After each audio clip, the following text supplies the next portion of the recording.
Audio 4 बाल निर्माण की कहानियां भाग 3। लेखिका डॉक्टर आशा सरसिज। शीर्षक कपिला लोमड़ी। अमरकंटक वन में कपिला नाम की एक लोमड़ी रहती थी। वह बड़ी ही चालाक और घमंडी थी। खरगोश, चूहे, मुर्गी, मेमनों आदि को वह मारकर खा जाया करती थी। वह बड़ी फुर्तीली थी, इसलिए तुरंत शिकार कर लेती थी। एक दिन कपिला ने कई मुर्गियां मारी। कुछ मुर्गियां उसने खा लीं। जब उसका पेट भर गया तो बची हुई मुर्गियां लेकर वह बरगद के पेड़ के पास पहुंची। वहां उसने जमीन में गड्ढा खोदा और वे सब बची मुर्गियां उसमें दबा दी। चंचल गिलहरी पेड़ पर से कपिला की ये सारी हरकतें देख रही थी। जैसे ही कपिला चलने को हुई, वह तुरंत पेड़ से उतरी और बोली, कपिला दीदी, बुरा न मानना।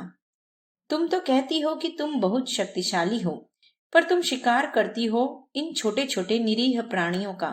सिंह दादा की तरह तुम भी बड़े बड़े जानवरों को मारो, तब जानू तुम्हारी शक्ति। अपने से छोटों को तो सताना बहुत सरल होता है। चंचल की यह बात कपिला लोमड़ी को काफी चुभ गई। वह घमंड में अकड़कर बोली, अरे चंचल, तुझे क्या पता कि मैं बड़े बड़े जानवरों का शिकार करती हूँ। फिर वह गर्व से अपनी भुजाओं को अकड़ाते हुए बोली, बहुत शक्ति है मेरी इन भुजाओं में। तो फिर अपनी इस शक्ति का प्रदर्शन सभी के सामने करो ना किसी दिन। चंचल ने उसे भड़काया।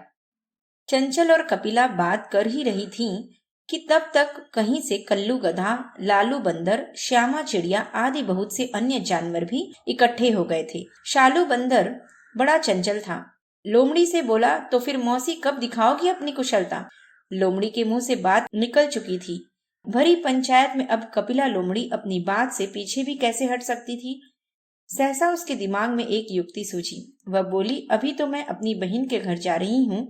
आज से ठीक 1 महीने बाद इसी वृक्ष के नीचे अपनी शक्ति दिखाऊंगी। सभी जानवर वहां से तितर बितर हो गए। लालू बंदर सभी के घर जाकर यह बात बता आया। कपिला लोमड़ी उसी दिन पास के जंगल में चली गई। वहां भासुरक सिंह रहता था। शिकार करने में वह बड़ा कुशल था। कपिला उसकी गुफा के पास जाकर छिप गई। वह बड़े ध्यान से देखती रहती थी कि सिंह अपने बच्चों को किस प्रकार से शिकार करना सिखाता है। कपिला ने ध्यान दिया कि सिंह शिकार के लिए सबसे पहले जानवरों की गर्दन पर झपटता है। कपिला ने सोचा, बड़े जानवरों का शिकार करने का यही तरीका है। सिंह के पंजे की एक बड़ी चोट से बड़े जानवरों को गिरा देता है। कपिला सोचने लगी कि यह तरीका तो बड़ा सरल है। मैं भी अब बड़े बड़े जानवरों को मार सकती हूँ। बड़े ही आत्मविश्वास के साथ निर्धारित समय पर कपिला बरगद के पेड़ के नीचे पहुंची। वहां लालू बंदर और चंचल गिलहरी ने बहुत से जानवरों को इकट्ठा कर रखा था। दूर से हाथी दादा को आता देखकर लालू बंदर बोला, तो कपिला दीदी, अब हाथी दादा का ही शिकार करके दिखाओ। ठीक है, अपने मुंह को कुछ फुलाती हुई कपिला लोमड़ी बोली। हाथी जैसे ही पास आया, कपिला ने उसके मस्तक पर वार किया। हाथी ने अपनी सूंड बढ़ाई और लोमड़ी को जमीन पर दे पटका। लोमड़ी कराह उठी। उसकी 2-4 हड्डियां टूट गईं। कमर को सहलाती हुई कपिला बड़ी मुश्किल से उठी। हाथी दादा की जय, हाथी दादा की जय के नारों से सारा जंगल गूंज उठा। कल्लू गधा बोला, देखा कपिला दीदी, घमंडी को कैसा फल मिलता है। लालू बंदर बोला, तुम्हें सबक इसलिए दिया गया है कि तुम छोटे प्राणियों को बहुत मारने लगी हो। खाती हो, फिर बचे हुए को गाड़ भी देती हो। आज से तुम कीड़े मकोड़े खाया करोगी। चंचल गिलहरी कह रही थी, कपिला दीदी, देखा तुमने कि आवेश में काम करने का क्या फल मिलता है। हमें हर स्थिति में शांति और विवेक से काम लेना चाहिए। तनिक सी बात पर उत्तेजित हो जाना मूर्खता की निशानी है। इस मूर्खता से दूसरों की कम और अपनी हानि अधिक होती है। कपिला लोमड़ी सिर झुकाए हुए चंचल गिलहरी की बात सुन रही थी। वह सोच रही थी कि ये सब ठीक कह रहे हैं। अब कपिला लोमड़ी अपनी शक्ति के घमंड में जानवरों को नहीं सताती। वह स्वभाव को भी संतुलित रखती है, बात बात में उत्तेजित नहीं होती। शीर्षक बर्र का उपदेश। सुंदर कानन में भासुरक नाम का एक शेर रहता था। एक दिन उसने एक भालू को मारा। फिर वह भालू को खींचकर अपनी गुफा में ले आया। गुफा में शेर के छोटे छोटे बच्चे थे। शेर उन्हीं को शिकार सिखाने के लिए भालू को मारकर लाया था। शेर अपने बच्चों को दांत से नोचने और पंजे मारने का एक अभ्यास करा रहा था। वे दोनों ही बच्चे बड़े ध्यान से शिक्षा ग्रहण कर रहे थे। उधर कई दिनों से शेर की गुफा में एक बर्र भी अपना छत्ता बना रही थी। गुफा में एक ऐसा छेद था जो नीचे दीवार तक खुला था। उसी में बर्र अपने रहने का इंतजाम कर रही थी। बर्र छेद में से नीचे से ही मकड़े को पकड़ लाती, फिर उसे मूर्छित बनाती, तब उसे अपने घर में ठूंसने का प्रयास करती। बर्र छेद में बहुत से मकड़े ठूंस रही थी। शेर कई दिनों से बर्र की यह हरकत देख रहा था, पर वह उसकी मूर्खता पर चुप था। आज जब शेर बच्चों को शिक्षा दे रहा था, तो बर्र भी बर्र बर्र करती घंटों से शोर मचा रही थी। कभी वह गुफा के किसी कोने में घूमती, तो कभी शेर के सिर के ऊपर भिनभिनाती। यह देखकर शेर को बहुत गुस्सा आया। वह बोला, अरे मूर्खा, तुझे क्या दिखता नहीं कि तू किसके घर में है? क्या आज ही आफत आई है? क्या आज तू मेरे हाथों मरना चाहती है, जो यो आसपास मंडरा रही है? चल भाग यहाँ से, नहीं तो आज तुझे कुचल मसल कर डाल दूंगा। बर्र बोली, भाई, यह गुफा न तो तुम्हारी है न मेरी है। जंगल में यह गुफा बनी है, इस पर जैसा तुम्हारा अधिकार है वैसा ही मेरा भी है। मैं तुम्हारा बिगाड़ ही क्या रही हूँ? तुम्हें मुझे यहाँ से भगाने का अधिकार भी क्या है? बर्र की बात सुनकर शेर आपे में न रहा। उसने दौड़कर दीवार पर बैठी बर्र को अपने पंजे से मारना चाहा, परंतु वह फुर्र से उड़ गई और उसने शेर को कई जगह से काट लिया। अब तो भासुरक दर्द के मारे चिल्लाने लगा। अपमान का कड़वा घूंट भी उसे पीना पड़ा। वह सोचने लगा कि इतना शक्तिशाली होकर, जंगल का राजा होकर भी मैं एक अदना सी बर्र से हार गया। पर वह कर भी क्या सकता था? उड़ तो वह सकता ही नहीं था। उसके मुंह पर उसने कई जगह काट लिया था और उसका मुंह फूल फूल कर कुप्पा सा हुआ जा रहा था। बर्र अब गुफा की छत पर जा बैठी। वहीं से वह कहने लगी, भासुरक भाई, तुम चाहे कितने ही बड़े क्यों ना हो, जंगल के राजा ही क्यों ना हो, पर बात करने की सभ्यता तुम में बिल्कुल भी नहीं है। कोई भीतर से कैसा है, इसका परिचय उसके व्यवहार से ही मिलता है। व्यवहार से जो परिचय मिलता है, वही उसका सच्चा परिचय होता है।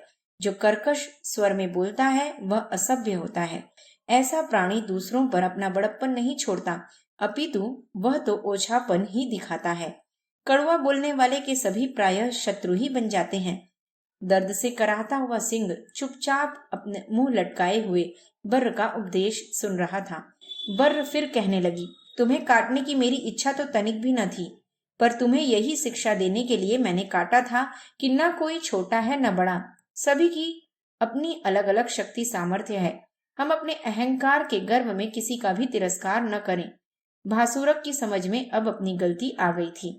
वह बोला, बहिन, अहंकारवश मैंने तुमसे जो कुछ भी कहा है उसके लिए मुझे माफ कर दो। तुम शरीर से छोटी हो तो क्या हुआ, हो तो बड़ी ही ज्ञानी। अब मैं किसी के साथ दुर्व्यवहार न करूंगा। बर्र कहने लगी, भाई, ऐसा कहना तुम्हारे बड़प्पन के ही अनुरूप है। अपनी गलती को स्वीकार करना और उसे दूर करने का प्रयास करना महानता है। बर्र बहिन, अब तुम कहीं मत जाना, इस गुफा में ही आराम से रहना।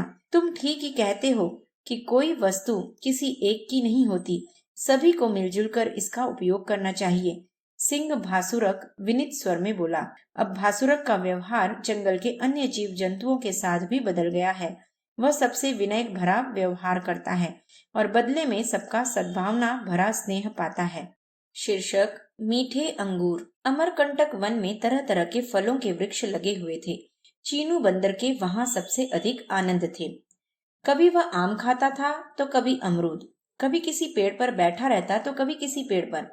आपके पेड़ पर अंगूरों की एक बड़ी सुंदर बेल फैली हुई थी। उसके रस भरे बड़े बड़े पीले हरे उन अंगूरों की सारे जंगल भर में प्रसिद्धि थी। कलिया कोयल, हरियल तोता, चानी चिड़िया, चीनू बंदर आदि बहुत से अन्य पक्षी उस वृक्ष पर सारे दिन ही बैठे रहते थे।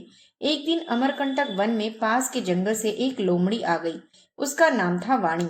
अमरकंटक वन में वाणी की बहन रहती थी, उसी से मिलने वह यहाँ आई थी। चलते चलते वाणी थक गई। थक कर वह आम के पेड़ के नीचे बैठ गई।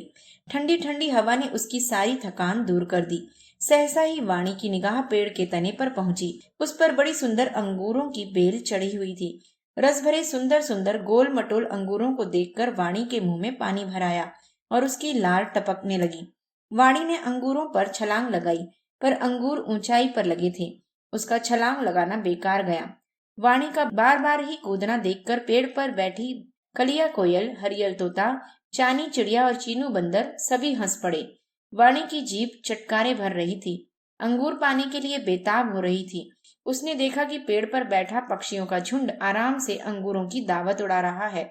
वाणी ने सोचा कि मैं अंगूरों तक तो पहुंच नहीं पाऊंगी, पेड़ पर बैठे इन पक्षियों से ही मांग लेती हूँ। वह कलिया कोयल से बोली, कलिया बहन, कृपा करके 2-4 अंगूर मेरे लिए भी गिरा दो। 4 बार कहने पर तो कलिया कोयल ने कहीं जाकर लोमड़ी की बात सुनी। फिर वह बोली, ओह मौसी, अंगूर खाने भी क्या जरूरी हैं? कुछ और खाकर पानी पी लेना। मुझे देर हो रही है, मैं तो घर जा रही हूँ। इसके बाद कुहुक कुहुक करती कलिया कोयल फुर्र से उड़कर चली गई। वाणी लोमड़ी फिर चीनू बंदर से बोली, भैया चीनू, मैं बड़ी थकी हुई हूँ, तुम मुझे कुछ अंगूर गिरा दो, तुम्हारी बड़ी मेहरबानी होगी। चीनू बंदर मुंह चिढ़ाकर बोला, ओह काकी, तुमने भी कभी किसी को अंगूर खिलाए हैं? तुम भी किसी को कुछ देती हो? जो दूसरों को दे नहीं सकता वह पाने का भी अधिकारी नहीं है, जो देता है वही पाता है। फिर वाणी हरियल तोता से बोली, भैया तुम ही मुझे कुछ अंगूर खिला दो। हरियल तोता बोला, मौसी, एक दिन मैं तुम्हारे घर गया था तो तुमने मुझे बैठाया तक नहीं। मैं कहता कहता थक गया कि मौसी मैं प्यासा हूँ, मुझे जरा सा पानी पिला दो, पर तुमने मुझे एक बूंद पानी तक न दिया। चानी चिड़िया बोली, मौसी माफ करना, हम सब मिलजुल कर प्रेम से रहें, यही अच्छा है। तुम देख ही रही हो कि हम सब पक्षी आपस में कैसे भाईचारे से रहते हैं। तुम्हारी बुरी आदत है कि तुम दूसरों में फूट डलवा सकती हो, कभी किसी की सहायता नहीं करती। यही कारण है कि कोई तुम्हारी सहायता नहीं करता। वाणी लोमड़ी की समझ में अपनी गलती आ रही थी, पर वह बोली, रहने दे, अंगूर खट्टे हैं, मैं नहीं खाऊंगी। चानी चिड़िया कहने लगी, नहीं मौसी, अंगूर खट्टे तो नहीं हैं। अमरकंटक वन के ये अंगूर तो दूर दूर तक प्रसिद्ध हैं। तुम्हारे लिए मैं कुछ अंगूर गिराऊंगी, उन्हें खाकर देखना, तब बताना कि ये कैसे हैं। पर पहले वायदा करो कि तुम भी सबकी सहायता किया करोगी, सबके साथ प्रेम से रहोगी। वाणी भी अपनी गलती समझ रही थी। उसने सभी के सामने प्रतिज्ञा की कि अब वह सभी से सज्जनता का व्यवहार करेगी, सभी के साथ मिलजुल कर रहेगी, दूसरों की सहायता करेगी। उसकी इस प्रतिज्ञा की खुशी में हरियल तोता, चानी चिड़िया, चीनू बंदर सभी ने पेड़ से खूब सारे अंगूर गिराए। बड़े ही मीठे थे अंगूर। वाणी ने उन्हें चटकारे ले लेकर खाया। जो बचे वह अपनी बहन के लिए पोटली में बांध लिए। पहले वाणी सभी से कहती थी कि अमरकंटक वन के अंगूर बड़े खट्टे हैं, क्योंकि वह किसी भी तरह उनको पा नहीं सकती थी। अब वह सभी से कहती है कि ये अंगूर बड़े अच्छे हैं। सहयोग संगठन से वाणी के लिए खट्टे अंगूर भी मीठे बन गए। शीर्षक, चंगू मंगू चले घूमने। चुन चूहे के 2 छोटे छोटे बच्चे थे। यूं उन्होंने अभी चलना सीखा था, पर थे वे बड़े शरारती। सारे दिन कुछ न कुछ उछल कूद मचाते ही रहते थे। पल भर भी वे चैन से नहीं बैठ सकते थे। चुन चूहा उनकी शरारतों से तंग आ गया। कभी वे एक दूसरे से ही लड़ने लगते, कभी बिल से बाहर जाने लगते। चुन चूहा उन्हें समझाता रहता। चुन चूहा बार बार उन्हें बताता कि तुम दोनों अभी बहुत छोटे हो, बिल से बाहर न जाया करो। बड़ी मुश्किल से वह उन्हें घर में रोके रखता। एक दिन की बात है, चुन चूहा खाना लेने बाहर चला गया। उसका बड़ा बेटा चंगू अपने छोटे भाई से बोला, मंगू, आज तो घर में बैठे बैठे बड़ी घुटन सी लग रही है, चलो बाहर ही घूमने चलें। मंगू बोला, भैया, पिताजी तो बाहर जाने के लिए मना करते हैं, वह वापिस लौट कर आएंगे और हमें घर पर नहीं देखेंगे तो नाराज होंगे, पर हम तो जरा सी देर को आ जाएंगे, पिताजी के लौटने से पहले ही घर वापिस आ जाएंगे, चंगू बोला। मंगू भी चंगू की बातों में तुरंत आ गया। अब वे दोनों ही घूमने बाहर निकले। बिल से बाहर आकर उन्हें बहुत अच्छा लगा। वे चिन्मय के सारे घर में घूमे। खाने की मेज पर दोनों भाई चढ़ गए। वहां चंगू मंगू ने छक कर दावत उड़ाई। तरह तरह की मिठाइयां और फल खाए। उन्होंने इतना अधिक खा लिया था कि उनसे चला भी नहीं जा रहा था। तभी चिन्मय और उसकी माँ खाना खाने आ गए। विवश होकर चंगू मंगू को मेज पर से उतरना ही पड़ा। मेज से उतरकर दोनों धीरे धीरे अपने बिल की ओर बढ़ने लगे, पर रास्ते में उन्होंने देखा कि बिल्ली चिन्मय की पालतू थी। वे दोनों सोचने लगे कि आज तो हमारी खैर नहीं, आज तो निश्चित रूप से हम मरे। मंगू अपनी मूछों को हिलाता हुआ चंगू से कहने लगा, भैया, आज तुम्हारी बात मानने का ही यह फल मिला है। न तुम कहते, न हम बाहर आते, पिताजी की बात मान लेते तो यूं हमें मौत के मुंह में न जाना पड़ता। बड़ों की बात न मानने का यही फल होता है। चंगू बोला, हाँ, यह बात तो मैं भी समझ पा रहा हूँ कि हमें पिताजी की आज्ञा पालन करना चाहिए, परंतु इस समय तो अब धैर्य रखो। मौत सामने खड़ी है और तुम मुझसे धैर्य रखने की कहते हो। मंगू झुंझलाते हुए बोला, भाई, अधीरता से तो कोई काम चलेगा नहीं। धैर्यपूर्वक स्थिति पर विचार करने से ही संकट दूर होगा। चंगू सोचता हुआ बोला, पर मेरी तो बुद्धि ही काम नहीं कर रही है। सिर खुजलाते हुए मंगू कह रहा था। चंगू ने समझाया, भाई, विपत्ति में जो सोच विचार कर कार्य करता है वह निश्चित ही विपत्ति को दूर भगा देता है, इसलिए विचारों को संयमित रखो। फिर चंगू ने मंगू को एक उपाय बताया। वह बोला, अब हम साथ साथ ही चलेंगे। तुम दाहिनी तरफ से बिल की ओर जाना और मैं बाईं ओर से आऊंगा। इस प्रकार बिल्ली का ध्यान विभाजित हो जाएगा। उसे चकमा देते हुए हम बिल में घुस जाएंगे। यदि मरेगा भी तो एक ही भाई मरेगा, क्योंकि इस प्रकार बिल्ली एक ही ओर झपट्टा मार सकेगी। एक भाई तो बिल में सुरक्षित पहुंच जाएगा, वही पिताजी को सारी बात बता देगा। यह बात मंगू को भी पसंद आ गई। अब दोनों तेजी से दो ओर से बिल की तरफ बढ़े। बिल्ली ने मंगू पर झपट्टा मारा, तभी चंगू पीछे से बिल्ली पर फुदक पड़ा। बिल्ली चौंक पड़ी, उसका पंजा ढीला पड़ गया।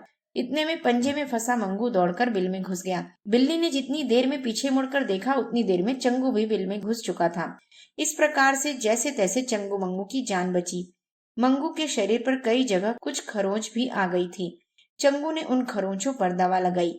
अब दोनों भाइयों ने अपने कान पकड़े और निश्चय किया कि जब तक वे बड़े नहीं हो जाएंगे और जब तक पिताजी उन्हें आज्ञा नहीं देंगे, तब तक वे बिल से बाहर नहीं निकलेंगे।